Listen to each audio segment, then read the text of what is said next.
Sir ನೀವು ಒಬ್ಬ ಒಡನಾಟಿಯಾಗಿ ಮತ್ತು ಅವ್ರ ಜೊತೆಗೆ ಸಿನಿಮಾ ನೀವು ಕಂಡಂತೆ ದರ್ಶನ್ ಅವರು ಯಾವ ರೀತಿ ಹೇಗೆ? ನಾನು ಒಂದು ಚಿತ್ರನ ಅವ್ರ ಜೊತೆಗೆ ನಾನು ಮಾಡಿದ್ದೀನಿ.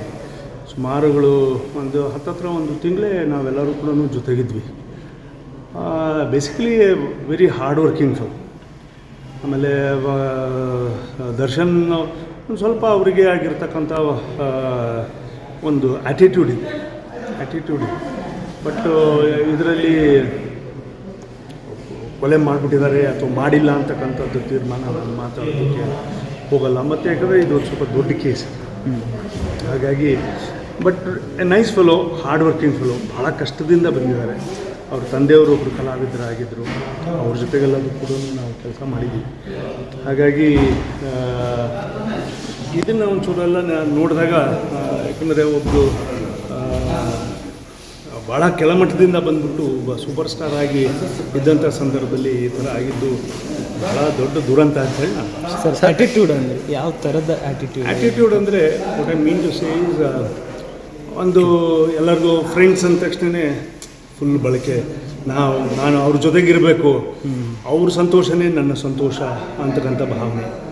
ಮತ್ತು ಕುಟುಂಬ ಅಂದ ತಕ್ಷಣವೇ ಕುಟುಂಬಕ್ಕೆ ನಾನು ಎಲ್ಲದನ್ನೂ ಕೊಡಲೇಬೇಕು, ನಾನು ಯಾವ ಮಟ್ಟಕ್ಕಿದ್ರೂ ಹೋಗಿ ಅದನ್ನು ಸಾಧಿಸಬೇಕು, ಮುಟ್ಟಬೇಕು ಅಂತ. ಸೊ ಹಾಗಾಗಿ ಅದನ್ನು ಒಂದು ಸ್ವಲ್ಪ ಜಾಸ್ತಿಯಾಗಿ ಬಳಸ್ಕೊಂಡಿದ್ದಾರೆ. ಅದು ಒಂದು ಕಡೆಗೆ ಒಳ್ಳೆಯದು ಆಗಿದೆ, ಒಂದು ಕಡೆಗೆ ಈ ಥರ ಸಂದರ್ಭದಲ್ಲಿ.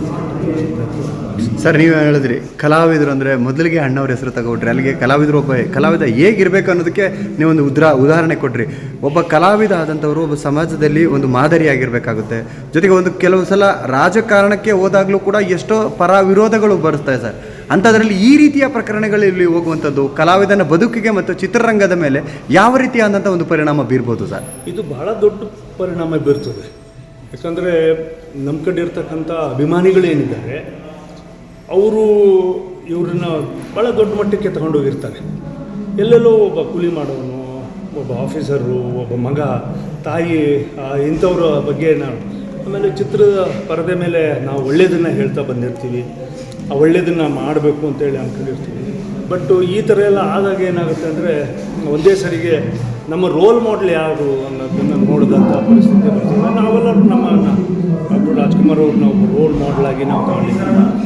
ಹಾಗಾಗಿ ನಮಗೆ ಯಾವಾಗಲೂ ಆ ಸಿಂಪ್ಲಿಸಿಟಿ ಇರಬೇಕು, ಆ ಒಂದು ನಮ್ರತೆ ಇರಬೇಕು, ಮತ್ತು ಯಾರೇ ಒಂದು ಸ್ವಲ್ಪ ಒಬ್ಬರಿಗೆ ನೋವಾಗದಂತೆ ನಡ್ಕೋಬೇಕು ಅಂತಕ್ಕಂಥ ಭಾವನೆ ಮೇಲೆ ಇರ್ತಕ್ಕಂಥ ಅವಶ್ಯಕತೆ ಇದ್ದಾವೆ ಅಂತೇಳಿ ಭಾವಿಸ್ತೀನಿ. ಹಾಗಾಗಿ ರಾಜ್ಕುಮಾರ್ ಅವ್ರದ್ದು ಮತ್ತು ಅನೇಕರು, ಅಂಬರೀಷ್ ಅವರಿದ್ದರು, ಸ್ನೇಹನೇ ಇಲ್ಲ, ಅವ್ರಿಗೂ ಒಂದು attitude. Ambareesh was an great man. ಒಂದು ದೊಡ್ಡ ಆ್ಯಟಿಟ್ಯೂಡಲ್ಲಿ ಅವರಿದ್ದರು. ಸ್ನೇಹ ಅಂದರೆ ನಿಮಗೆ ಗೊತ್ತು, ವಿಷ್ಣುವರ್ಧನ್ ಅವ್ರದ್ದು ಮತ್ತು ಅವ್ರದ್ದು ಹೇಗಿತ್ತು ಸ್ನೇಹ ಅಂತೇಳಿ. ಸೊ ಸ್ನೇಹಕ್ಕೆ ಒಂದು ಎಲ್ಲೋ ಒಂದು ಇತಿಮಿತಿ ಇರ್ತದೆ ಅನ್ನೋದಕ್ಕೆ ಇವೆಲ್ಲವೂ ಕೂಡ ಉದಾಹರಣೆ ಅಂತೇಳಿ ನಾನು ಭಾವಿಸಿದ್ದೇನೆ. ಹಾಗಾಗಿ ಸ್ನೇಹನೂ ಕೂಡ ಪರಿಪೂರ್ಣವಾಗಿರಬೇಕು, ಶುದ್ಧವಾಗಿರಬೇಕು, ಮತ್ತು ಎಲ್ಲ ರೀತಿಯಿಂದಲೂ ಕೂಡ ಒಬ್ರಿಗೊಬ್ಬರಿಗೆ ತ್ಯಾಗ ಮಾಡ್ಕೊಂಡು ಕೂಡ. ಆದರೆ ಅಭಿಮಾನಿಗಳನ್ನು ದೇವರು ಅನ್ಸ್ಕೊಂಡಂಥ ನಮ್ಮ ರಾಜ್ಯದಲ್ಲಿ ಈ ಥರ ಆಗಬಾರ್ದಿತ್ತು. ಇದು ದೊಡ್ಡ ಅನ್ಯಾಯ ಆಗಿದೆ ಅಂತ ನಾನು ಭಾವಿಸಿದ್ದೇನೆ. ಕ್ಷಣ ಕ್ಷಣದ ಸುದ್ದಿಗಳಿಗಾಗಿ ಫ್ರೀಡಂ ಟಿವಿ ಸಬ್ಸ್ಕ್ರೈಬ್ ಮಾಡಿ, ಲೈಕ್ ಮಾಡಿ ಹಾಗೂ ಫಾಲೋ ಮಾಡಿ. ಹೊಸ ಸುದ್ದಿಗಳ ನೋಟಿಫಿಕೇಶನ್ಗಾಗಿ ಬೆಲ್ ಐಕಾನ್ ಮೇಲೆ ಕ್ಲಿಕ್ ಮಾಡಿ.